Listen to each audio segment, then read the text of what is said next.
Hey, yeah, what's poppin', gang? We back. What's good? What is this, Tuesday, man? Listen.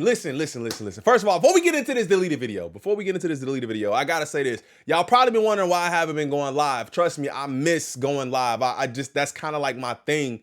But like I told y'all from before, man, ever since my internet, they came over here and did whatever, the internet has not been where it was before that. I've been on the phone with them. I done went and got a whole new router. And I'm honestly just nervous to do it. So we will probably be going live sometime this week. If there's any like crazy issues with my stream, I don't even know what to do, man. So like, bear with me with that. Quick thank you to everybody. I said at the beginning of every video, I don't care if you don't like it. Shout out to all of the new subs. Shout out to all of my OG crew in here. I've been getting a lot of people hyping the videos and telling me that they hyping the videos. And just, I really appreciate all of the support, man. I think we could possibly do 50K this year, man. If we can, that'd be amazing. If not, hey, man, that just means we continue the journey in 2026. But we here for this deleted Packout video of Rory, man. And when you listen, this is something we knew was gonna happen, but when you find yourself on the other end of a deleted Packout video, it's like you've met the final boss. You've met the final boss, and now you got to answer, because now he gonna tell you, he gonna speak to you, he gonna talk to your soul, okay? Deleted a longtime friend of the channel, man. Shout out to my dog. We've been talking about doing a I've been talking to him about possibly doing a channel, or at least a couple of videos where we just talk horror movies, because we both horror movie fanatics. But y'all already know what it is. Hit that like button, subscribe to the channel if you're new. We're gonna listen to this at probably 1.25 because it's a 35-minute long video. So let's go ahead and get into this, man. Hit that like button, sub up, join the family. Let's get it. Nobody on earth that knows me thought I tweeted black women are ugly. Like, this is like ridiculous at this point. So I was making there a joke. Yeah, I don't know what this is right here. I thought y'all was in here laughing.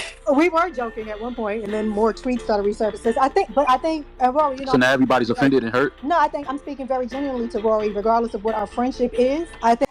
Oh, I was gonna say, who is that speaking? Okay, so I see Gina in here. I see Maul in here. Racky for real. I don't know who that is. From my understanding, he tried to say these were fake tweets.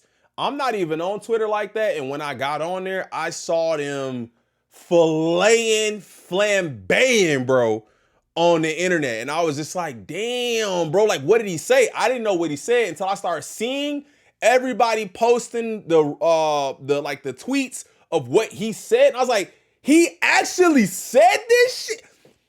What? Rory? The person opposite Maul, he's been around this long and this is the history? What the fuck are we doing? People be like, y'all gave him the pass. I ain't give him no damn pass. You ain't ever seen me. Come on, bro. I think that some of the tweets that are resurfacing can be hurtful, and I think you being the hurtful person to that who, you though? are. Sorry? Hurtful to who? Who's hurt by those tweets? Black women. I'm the one that hates black women. Yeah, y'all gotta stop this shit, man. If words cannot be taken. Now we just throwing shit on my jacket. However, you can. Because I see that weirdo, the deleted villain, now going Oh off short video of me saying black women are ugly. And that's why I didn't want you to. Nigga, he knew deleted was gonna pack him out. Pause. He knew. And deleted, it's like, bro, he knew, he's afraid. Deleted is the real boogeyman. He's afraid, he was afraid of this because he knew what it, we up. We all the way up. We all the way up. Kill that, Lord. That's why I didn't want you to kill that, Lord. That's why I didn't want you to do this. Kill that, Lord. Say his name. I dare you. Deleted villain, deleted villain, deleted villain, deleted villain, deleted. Why did he say it 5 times? He didn't say it 5 times. Hold on. Let me count that again. I gotta count that. My bad. I'm hyped because I'm a horror fanatic. Say his name. I dare you. Deleted villain, deleted villain, deleted villain, deleted villain, deleted. Yeah, he cut it off. He said it 5 times, bro. Candyman out here. Let's go. Don't say that. Believe in me. Be my victim. Hey, yo. This video is for comedy purposes only, so loosen up. This is None my of this is nigga, bro. factual, just widely opinionated jokes served extra spicy for your entertainment. It's satire, it's cringe, and it's all good fun. If you're sensitive, overly emotional, or the type to clutch your pearls at the slightest hint of humor, this is your cue to exit. Nah, seriously though, get out. Save your... Yeah, the people do be going hard on Deleted sometimes, because I just feel like his takes is he's just honest with his opinion, bro. And I think that's the, you know, what he's built up is truly being a villain. And it's not for everybody, but it's also satire, like he's saying, bro. Tears, because they're not welcomed here.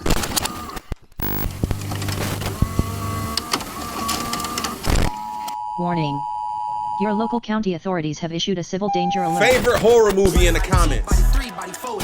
California, where them youngers, they be quick to buzz ruthless. Be the sucker if I don't pull your car, partner. I practice looking hard. I can say hello to my little friend like a cha-cha-cha. You're ill. Remember when I got threatened because they thought I was deleted because we followed each other on Instagram? And I got Instagram messages trying to say they was gonna find me. And then he had to be like, bro, you can't tell I'm from California? Y'all remember that? Y'all probably don't even remember that. Every time I hit the city, I get that feeling. And I ain't got a name, drop my respect. I'm to the neck and I'm sliding with a tech. Off the drill, baby. Rory. Wait.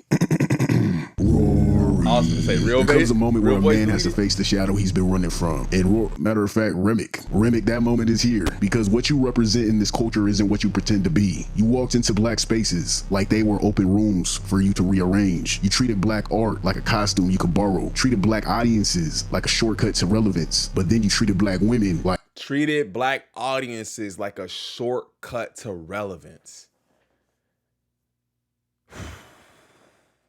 And it's crazy, man, because there's some genuine people out here, you know, who really love the culture and love, you know, and try to approach things with grace. But then there is people out here that you find, it seems like after a while, they get super comfortable with just saying off the walls. And you be like, wait, what? Hold, let me, wait, you what? Then you find out this is the past and it's like, oh, it's always been that way. Damn, how do we miss it, right? Props, you could Wait, joke. maybe her kids can, she blew up. You met a chick in the club named Beyonce. I bet she, what? I never saw a good.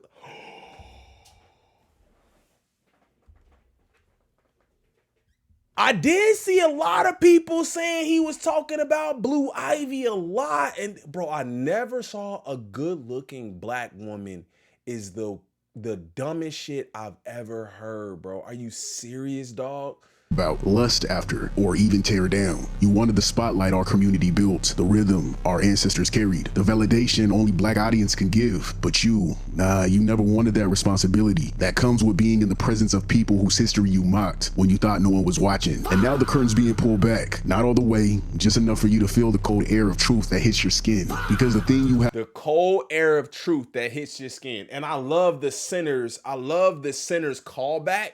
That movie is such a great movie when we talk about culture and black culture and what black culture means and how it's been presented, but then also how it's been damn near not cannibalized, because it's been adopted and just mocked in a sense, stolen in a sense.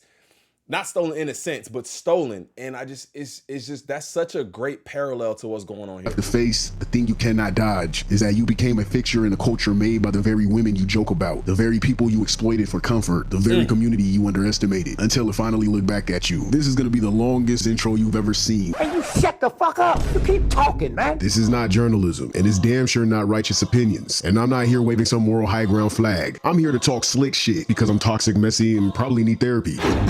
This is a psychological. This nigga, the Hat Man from, was it Them? What you gonna do?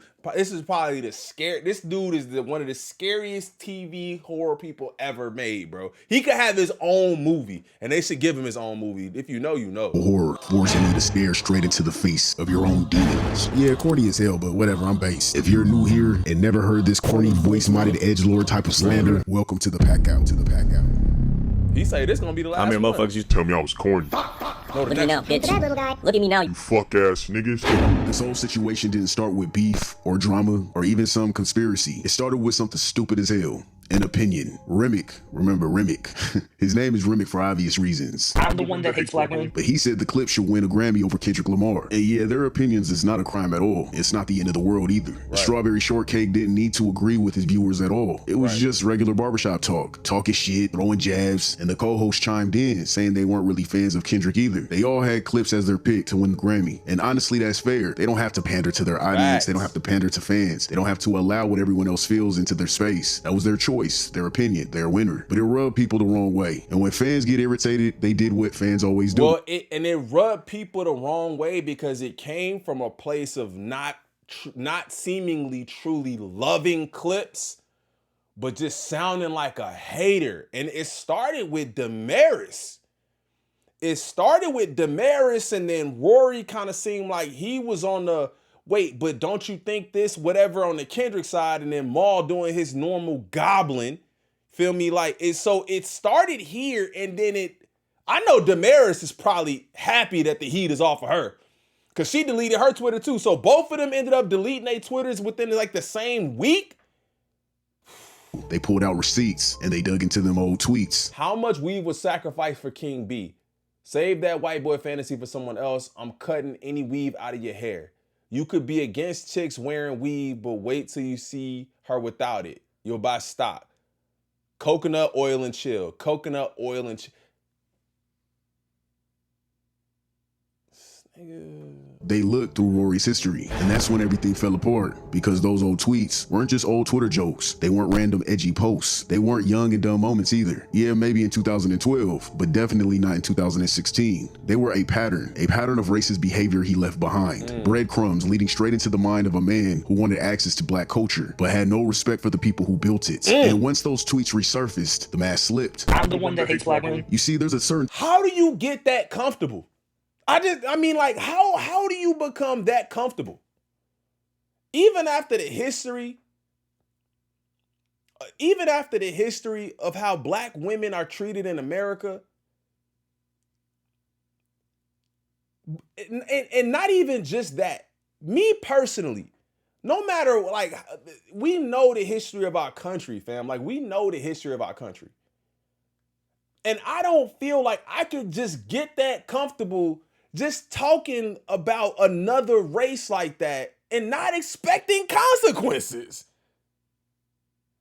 Like, I could say whatever I want, but guaranteed, if I say something slick, I can expect people to come out and say whatever they want to say about me.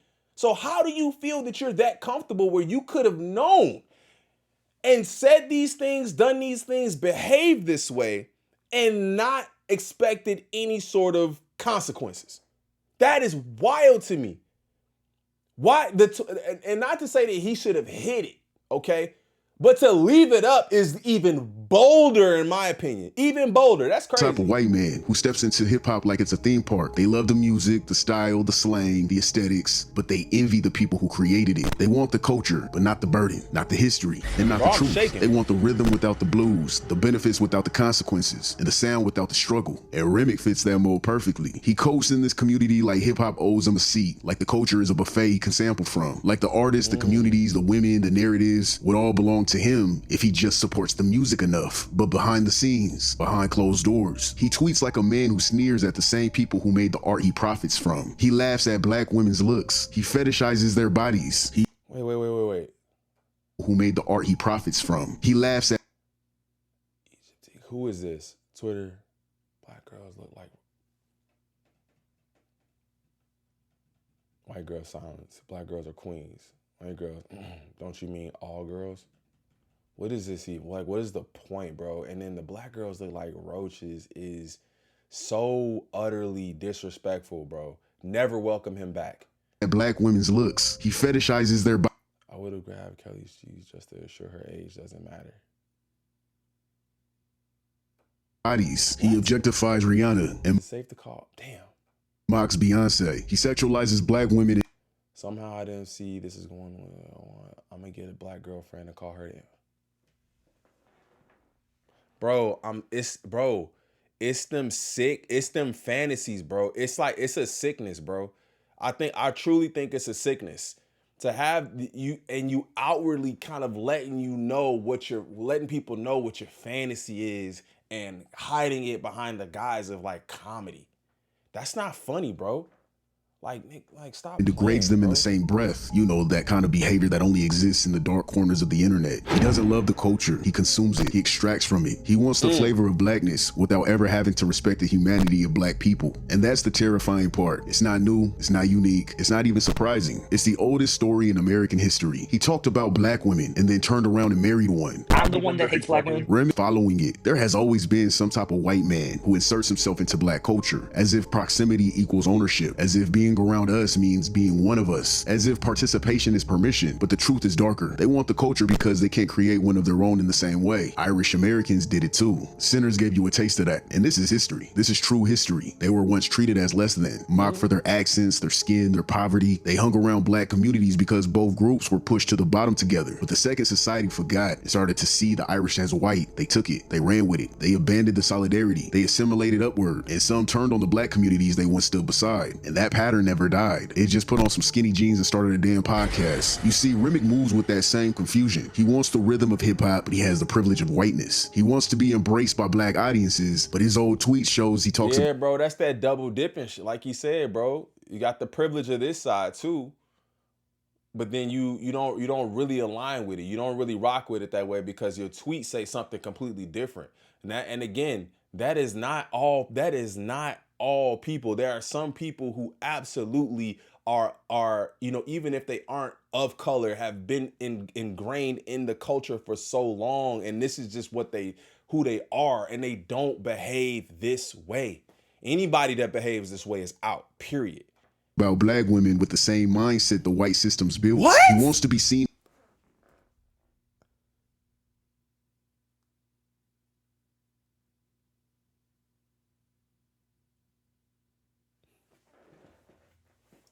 Tweet shows he talks about black women with the same mindset the white system's built. He wants to be seen as down, but never gives up the safety of being above. It's literally an identity crisis, wrapped in a superiority complex. And when those old tweets resurfaced, they didn't read like jokes, they read like obsession. I'm the one that hates black women. Tweet after tweet, the same pattern. Talking down on black girls' hair like it's a punchline. Calling Beyonce ghetto and Blue Ivy's hair like a black child's features are something to degrade. Hypersexualizing Rihanna, turning her trauma into a setup for a joke. Mocking Lauren London while she was pregnant with Nipsey's baby.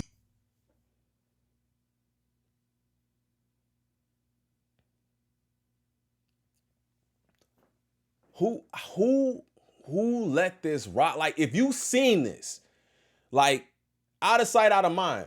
If you didn't see this and you weren't a part of this, you didn't know it was happening. Okay. Who saw this and was like, yeah, it's cool. Let him go have a podcast. Who saw this and was like, let's line him up with Joe Budden? Like, who saw this? Who let this go for this? Who let this go? Like, come on, bro. This which makes the intent even darker. Disrespecting our former First Lady, Michelle Obama, talking down about poetic justice braids, as if black women's cultural hairstyles are a threat to him. This isn't random. This is not edgy humor. This is a trail of bias. The kind that feels comfortable feeding off black culture while disrespecting black women in the same breath. Remick wants the benefits of proximity to black spaces, but his words stay aligned with the systems that degrades it. That's the part people finally saw when these tweets resurfaced. Not just the disrespect, but the pattern, the entitlement, the quiet comfort of saying things he'd never say in a room full of the very people he wants acceptance from. Man, it's the same script we've seen 100 times. A man who wants the rhythm of the culture but not the respect from the people who built it. And once you lay all the tweets out together, you see the real truth. And he wasn't joking. I don't give a fuck what y'all talking about. He wasn't joking. He was telling you exactly who he was the entire time. He literally was jumping from the... Is there anybody who thinks that was a joke? Like, real talk. Is there people saying like, oh, he just being funny? Is that a real joke? Or is there people who really disgust to desire, like his brain was buffering. That shit's dark. That's uncomfortable as hell, and it was revealing. Because you don't talk about black women like that unless you feel ownership, unless you feel entitlement, unless you've convinced yourself you understand them, when you've never lived a day as one of them. And honestly, this is why I'm not really gonna dive deep and touch on the timeline about the Grammys, the whole Clips versus Kendrick shit. I'm not showing that, because before we can talk about music, we need to sit what's actually happening. Oh yeah, bro. That's an afterthought. Oh yeah, no, nigga, we don't even, bro, you right. We like this whole Kendrick Clips thing is an opinion, nigga, at the end of the day. Like you said, nah, this is the root. This is the base of what he's built his career on. That's wild. Yeah, because I'm not gonna let him crutch on that. We're not gonna deflect. We're not gonna act like this is why this is happening. Just because that's what lit the match, that's not what this is. Fact. We all remember old Twitter. People said the wildest shit. I said the wildest shit. You said the wildest shit. Whoever was from old Twitter, we said some wild, chaotic shit. Jokes that went way too far. However, what happens when the jokes start forming a pattern? What happens when every punchline points at the same fucking group, the same women, the same community? One joke, all right, fine. Two jokes, okay, maybe. But a catalog of tweets, a running timeline of obsession, disgust, mockery, all aimed at black women. I think that's what hate is. That's what hate becomes. It's like you hiding the hate in the joke. Like, I feel like people really think that they be funny, and they like keep. It's not funny, bro. It's not funny. It never was funny. And like I said, bro, you try. There's always truth in jokes, man. Like comedians say it all the time. It comes from somewhere. Like it comes from pain, comes from real life experiences. Even if it's an outlandish story, some part of it comes from somewhere that's true. And that's the way he feels. Humor that's a confession written in real time. And what makes it darker is the setting. A white man sitting inside a space built from the pain of the very people he's joking about. I'm the one that hates black women. Because let's keep it lit. Hip hop wasn't made for comfort, and it wasn't made for mockery. It was built because black people were suffocating under systems designed to break them. Hip hop was born from survival, from people who use rhythm as armor, lyrics as therapy, and community as the only protection they had. This genre exists because oppression existed, because police brutality existed. Fight the powers that be. Because poverty existed, because white America created conditions so harsh that music became their only escape route. Let's not forget that shit, man. Fuck the police coming straight from the underground. A young nigga got it bad cause I'm brown. When NWA said fuck the police, they weren't being edgy. They were screaming at the country that treated them like enemies. Cause they'll slam you down to the street top. Black police showing out for the white cop. They were screaming at a system built by white hands, white power, and white laws. So when a white man walks into that same space, then acts entitled in that space, and then repeats the same patterns his ancestors perfected, the disrespect, the mockery, and the superiority dressed as humor, as jokes. And it's like, you know what I'm seeing and what I'm thinking though, is give that guy an ounce of power, right? He already has a little complex because you got a little bit of fame and success and niggas know who you are. But then, let that transition to, you have the #1 podcast or enter whatever accomplishment or accolades you want. Give him a little bit of power and then see where that go. Come on, bro. This is at like a minimum, like stop. How are we supposed to stay calm? How are we supposed to ignore that shit? How are we supposed to pretend it's just old tweets? Because this isn't outrage. This is memory. This is history repeating itself in a digital timeline. And the scariest part, Rory doesn't even see who he's reenacting. He thinks he's participating, but he's actually reliving a role that was never his to play in the first place. I'm the one that hates black women. Let me clear something up before y'all start losing the plot again. Because I keep seeing people all over Twitter, everybody on social media platforms, everywhere that they're talking about the situation. They're always asking, well, what about Tyler? Or what about you? You like Kanye. What about Ye? Check this out, man. Everybody got that one wild uncle or a messy cousin. Somebody in the family you gotta hold accountable, but you still claim them because they yours. That's called in-house. That's our business, man. Our people, our responsibility. Black people problems. Black people handling black people. But comparing a white man like Remick to another black man, y'all gotta be out your damn minds. Especially when he's someone who built his whole name inside a space black people created, black people nurtured, and black people kept alive. I mean, a space that feeds his his pockets while he mocks the same people behind closed doors. And no, you can't compare that to Joe Rogan, Aiden Ross, or any of those dudes, because their audiences are mostly white. That is their lane, their sandbox, their own circus, they're over that way. But Remick didn't stay on that side. He crossed the line. He walked straight into our house. He built a platform off of black viewers, black music, black culture, a black audience, and then used that access to spit on black women when he thought nobody was looking. And don't get it twisted, man. I don't think he hates black women. Not the way y'all thinking. It's darker than that. It's that sick, twisted mix of desire and superiority. That's what I'm telling you, bro. It's these real fantasies, bro. It's the fantasies that they've probably been thinking about and just be letting you see it a little bit. Just letting you see a little bit of it. Come on, bro. Like, I see it already, bro. I already see it. And then, you know what I'm saying? He's, he has a black wife, I believe, or girlfriend or whoever. I'm not sure. So I feel like he even got more comfortable because now he has that. Shout out to Joanna. He has that. He's kind of conquered that in a sense where, okay, now he could just fulfill these fantasies that he's always thought about. That's the way I see it, personally. That creepy fascination that only exists when someone fetishizes you while thinking they're above you. That weird race play energy people pretend doesn't exist. It's disturbing, and it's not the same as holding one of our own accountable. And I'm gonna say, I don't think the whole fantasy thing goes one way. I think there's fantasies for any opposite race, you know what I'm saying, heights, like whatever. Like, I think it's a lot of different things, but I think it's different when it comes from a place of like hate, right?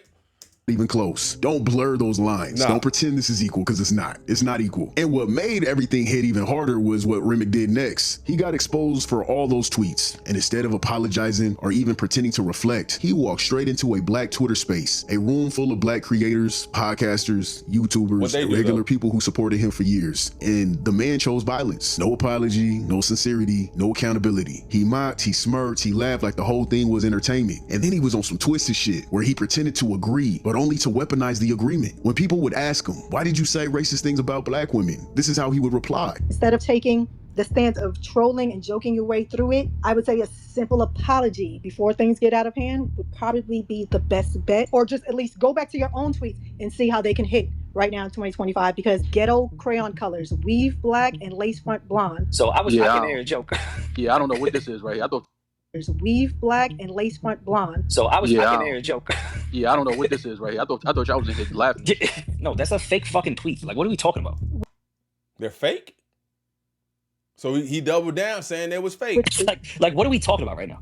That account doesn't even fucking exist right now. Matter of fact, I disrespect white women. Listen, I get the tweets. I would be mad at them too if you get them out of context. I'm not defending them. It was a different time. Why do people always say that as an argument though? Like, that's something that I hear regularly. Like, no, you just took it out of context.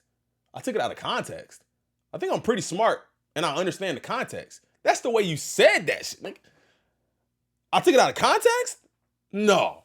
I didn't take it out of context. That's exactly what you said. It's weird to see something in black and white in letters in invisible, legible English that I can read and understand, and then say, no, you took that out of context. No. We were joking back and forth with fake retweets and sarcasm and things going back and forth.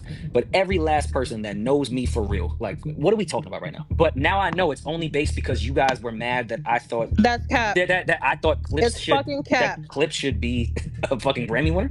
I'm here to talk to everybody. Let's get into it. Wait, you guys are mad that I thought Clips should be a Grammy winner? You think that's the reason why people are upset? That's a whole nother level of just over your head, dog. Because I agree with him.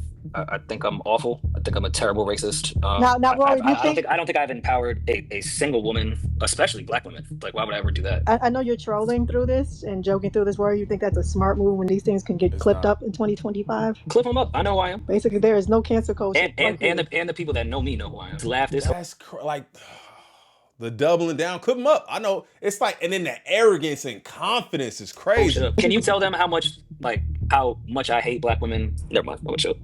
Come on, let's talk about how much I hate black women. Yeah, no, I absolutely hate them. I think all black women are I can't wait to put that in my law school. ugly and disgusting. I only think white is the only pure beauty. Not because he meant the words literally, but because he thought saying it sarcastically would make the harm disappear. It was a deflection wrapped in mockery, a way to take the accusation, repeat it out loud, and turn it into a joke so he didn't have to take full responsibility over it. He trolled for hours, bruh. Listen, 4 hours, literally, the number 4, laughing at the black women who were telling him how those tweets made them feel. I mean, some of those women had shaky voices. You could literally hear the anger, the hurt, the betrayal, and he laughed right through it. Cause what do you mean hood rat? What the fuck is you talking about? First of all, I don't. Is hood rat a bad thing? From a white nigga, yes, you a cracker.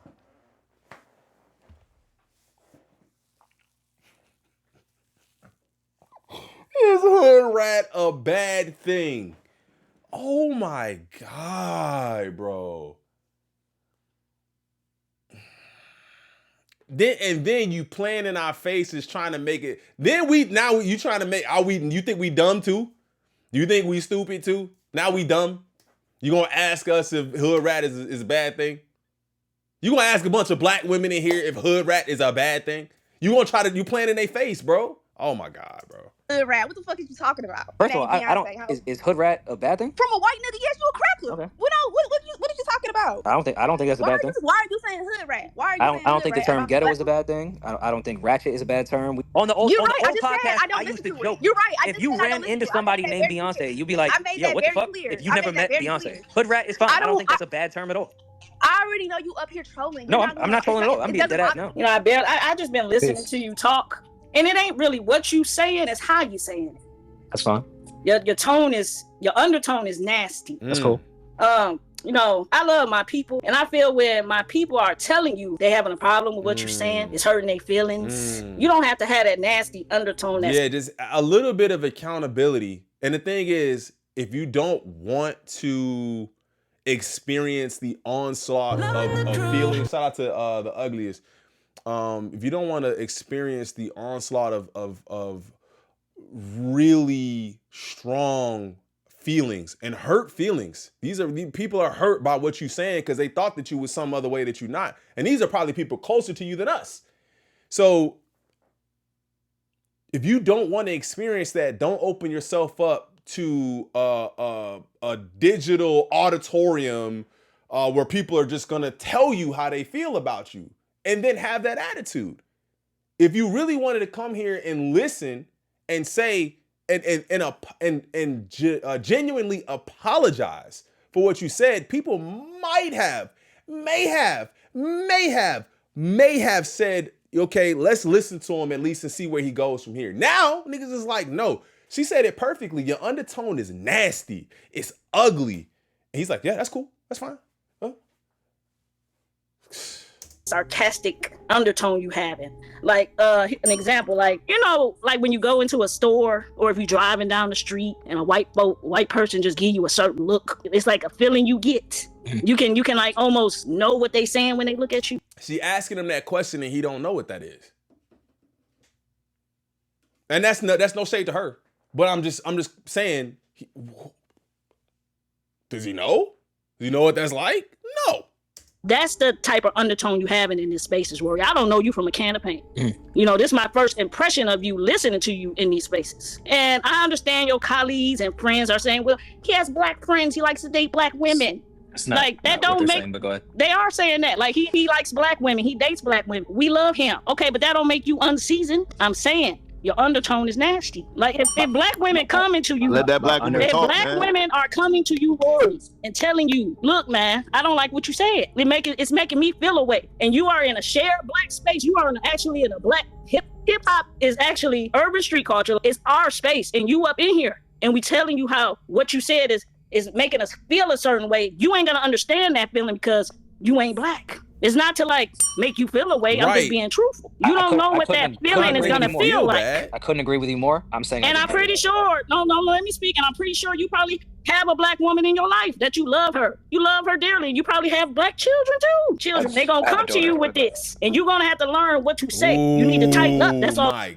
God, I ain't even think about that, bro. I ain't even think about that. Oh man, your kids are gonna hear this. This is a time where they're gonna come back and they're gonna say, Dad, what do you mean? What did you mean by all of this? the future has his own ass whooping waiting for him.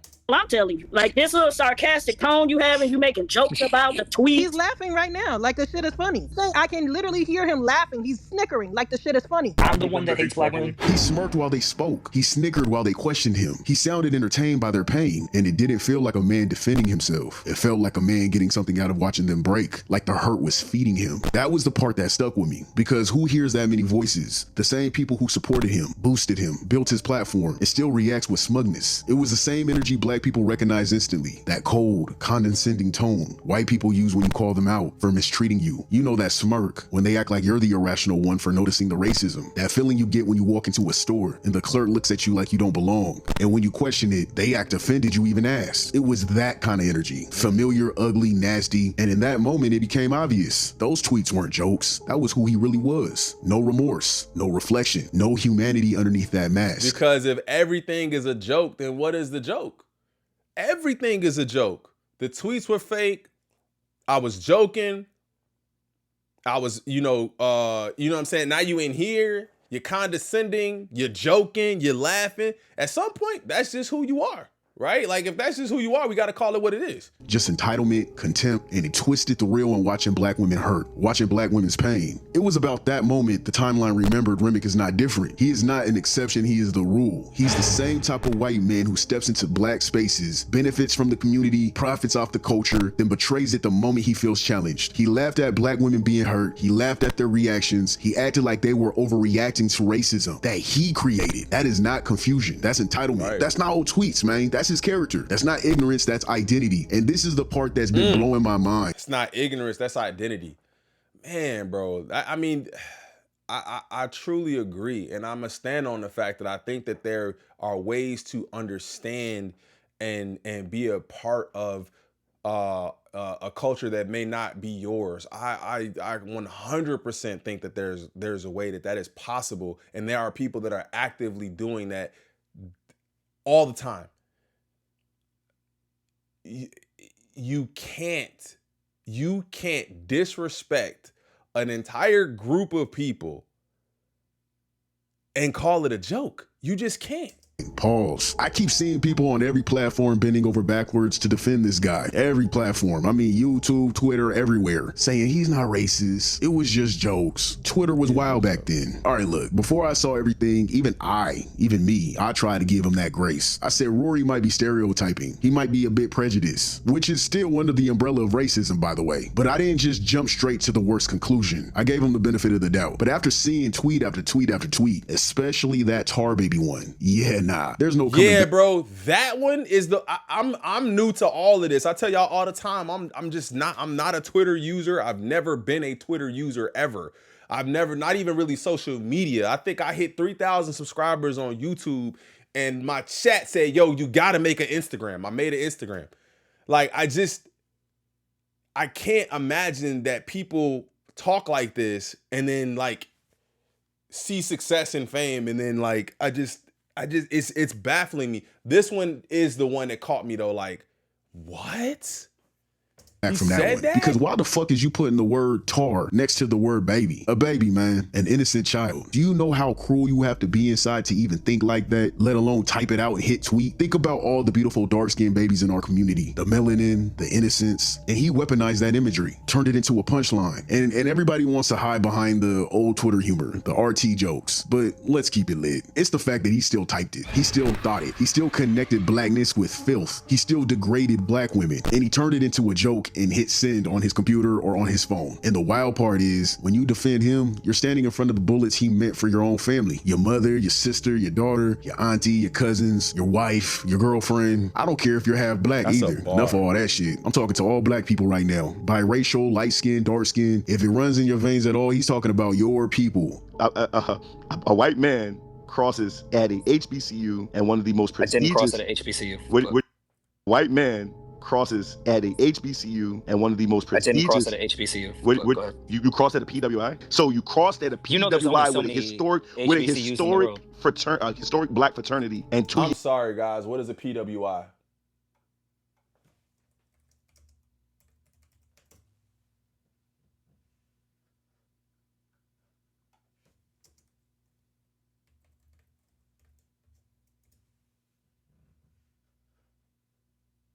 Oh, okay.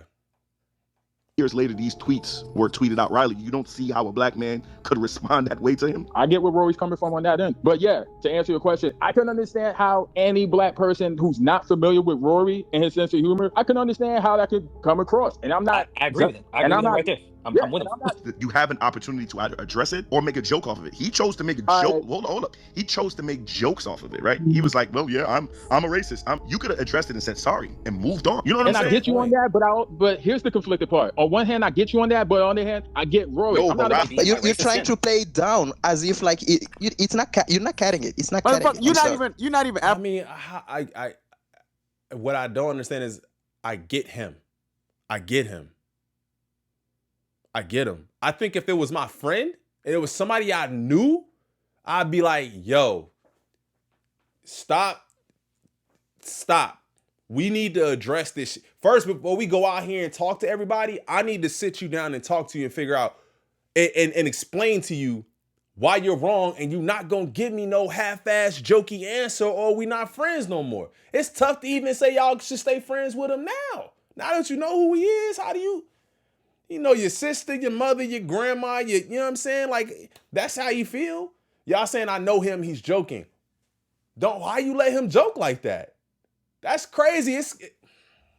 I don't even want to say that. African American. Shut the fuck up. So what? I'm African. So what? What's your point? This fake ass outrage. What's your point? This is fake as hell, man. What's fake? Yeah. Hey, Rory, don't apologize. Fuck these fake ass, outraged ass people. Whoa. First of all, I'm not doing that. And a lot of you guys are caping and sprinting in front of him like a human shield. For what? Yeah, I saw his co-host defending him. I'm not shocked. I mean, that's their bag. That's their livelihood. That's their bills. Let's just keep it real. I'm saying that's their friend. That's their co-host. Why you not gonna ruin your livelihood? We expect that. But anybody else, bro, it's like, it's not fake outrage for people to be upset at things that you've said. It's not. It's not fake outrage. People are outraged because they probably just didn't know this the way that I didn't know. I didn't know he was talking like that. That's crazy. Now that you know, and now that we know, it would be cool for you to get on and say, listen, man, I'm sorry, bro. I apologize. That was me back then. Maybe that's not me now, even though people not going to necessarily believe that. But for you to just say it's fake outrage, it's just you just not wanting to see. That's their bills. That's their job. That's their in-house problem. Of course, they're going to protect their check. But when I hear other black people hopping on the mic defending him, I'm like, are you serious right now? You just set us back decades. You sound like every Uncle Ruckus stereotype ever written. And you sound like Samuel L. Jackson's character in Django, over here trying to protect him harder than he's even trying to protect himself. Those characters existed for a reason, because people like that existed. And that's exactly why these white podcasters and YouTubers, they keep crossing that line, because y'all keep making them comfortable. You enable their comfort. You cushion their fall. And you softened the blow that was meant to teach them something. But yeah, Remick, he messed up completely, man. He showed us exactly who he is. With that tweet alone, even if it was the only one, that was racist. And the same people defending him are the same ones who explode over in-house drama. Ain't that some shit? I mean, between other black people. They're the ones that get hella angry and mad about Ye and Tyler. More angry than they will ever at a white man degrading black women. I feel like they were more angry at them than they were at Rory. That's when I realized some of y'all aren't defending him. You're defending the version of yourselves that has been conditioned to put whiteness first. Y'all gotta break that spell, man. Lift the veil, wake up, because y'all don't realize the way some of y'all are moving is exactly how they want you to move. And it's obvious Rory has some kind of issue with Roc Nation and Jay-Z. And I wouldn't be surprised if somebody already talked to him and pressed him. And I'm not talking about that goofy ass Twitter Roc Nation agents in the shadow nonsense either. I'm not talking about that. I mean real conversations, real circles, real street shit. Because at the end of the day, his co-host Maul is Big's little brother. Biggs is co-founder of Rockefeller. And they still locked in with Jay-Z to this day. And Rory didn't just disrespect Beyonce. He disrespected Blue Ivy, a child. He took shots at Rihanna repeatedly, tweet after tweet, showing this weird obsessive fixation. And then there's even Kelly Rowland. He tweeted about wanting to grab her, saying he didn't care about her age, because,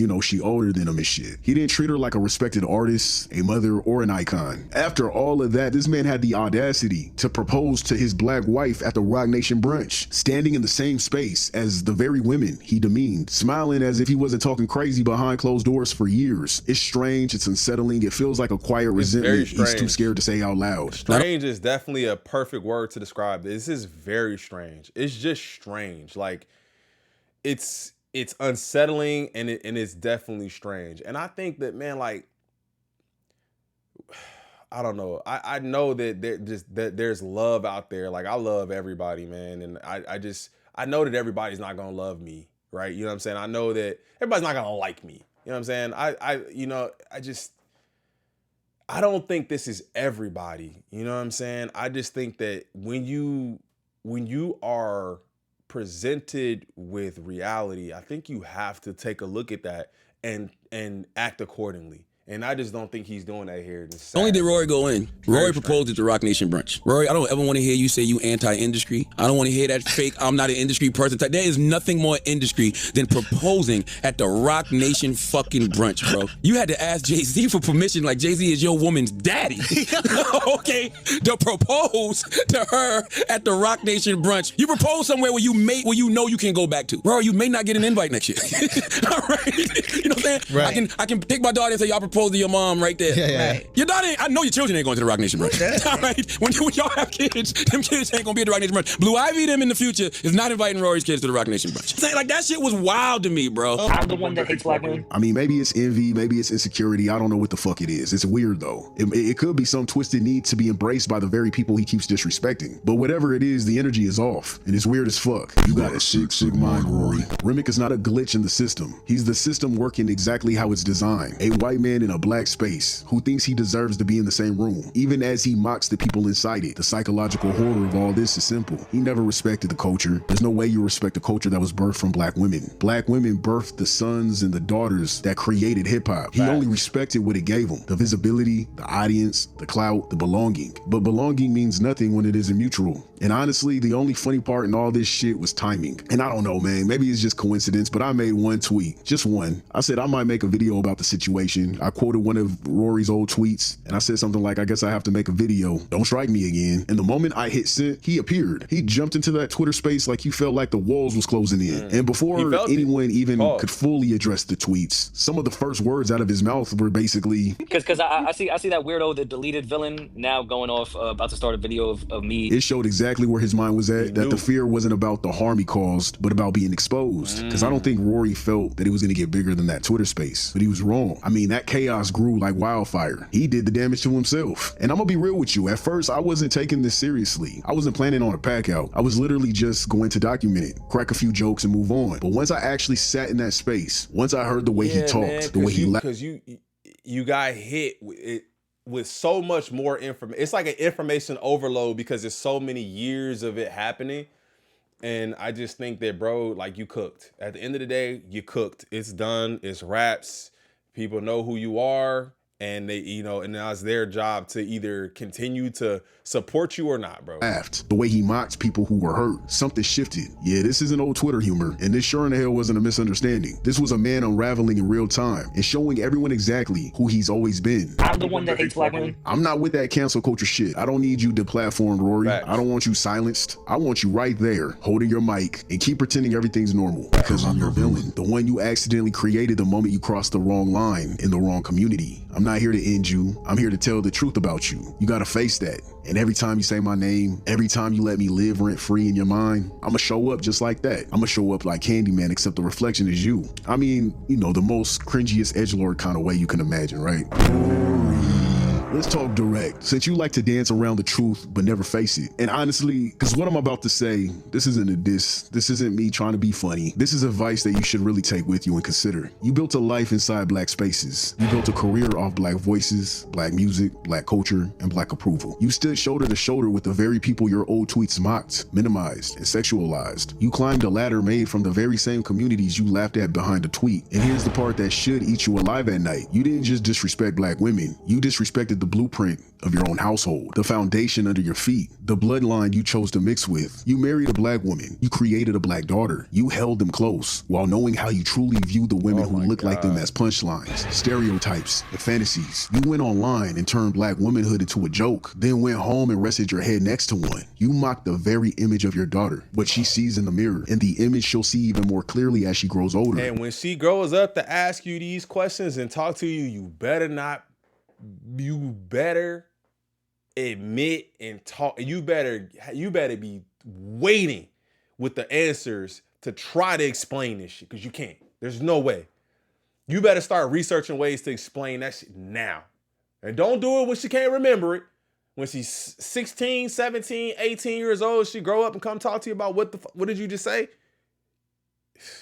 What society brings her, the racism that she will have to face as she grows. Because when she finds those tweets, and she will someday, how do you think she's gonna feel? Confusion, shame, or that small heavy ache every black girl knows too well when she realizes the world sees her as less. And you being her father, contributed to that. You didn't just talk about strangers, you talked about her future, about women who looks like her. And instead of protecting that, you fueled the women that she's going to look at as like, oh my God, Beyonce and who was it, Kelly Rowland and Rihanna, and not to say that it's just, you know, it could be, it's her mom, it's her mother. Same systems that tried to break them. You used our spaces for safety. You used our culture for identity. But when your guard slipped, your tweets showed exactly who you were. Comfortable being when nobody was watching. You said that they were just jokes. However, that didn't show when you were in those Twitter spaces. You laughed. You didn't have a care in the world on how you made these black women feel. And that's the real betrayal. Not necessarily the jokes, not the fake RTs, not the old Twitter excuses. It's the fact that you fed off of a community you didn't respect. And you laughed at real life black women's faces. You're not black, but you have a black family. You have and then did it again. And then did it again. In real time did it. Laughed, mocked. And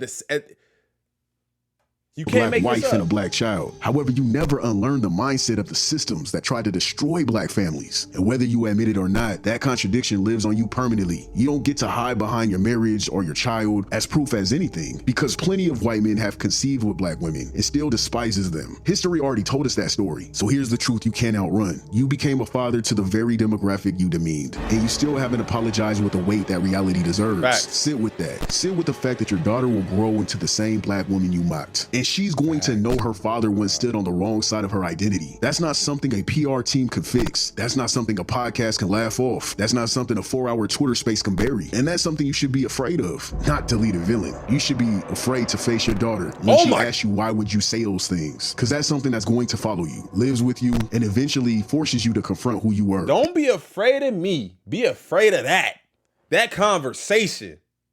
Oh. And who you pretended to be. And if you're not gonna apologize to us, Rory, I sure as hell hope you apologize to her. Because just like our mothers, our sisters, and our aunties didn't deserve your careless behavior in the Twitter spaces towards black women, your wife and daughter didn't either.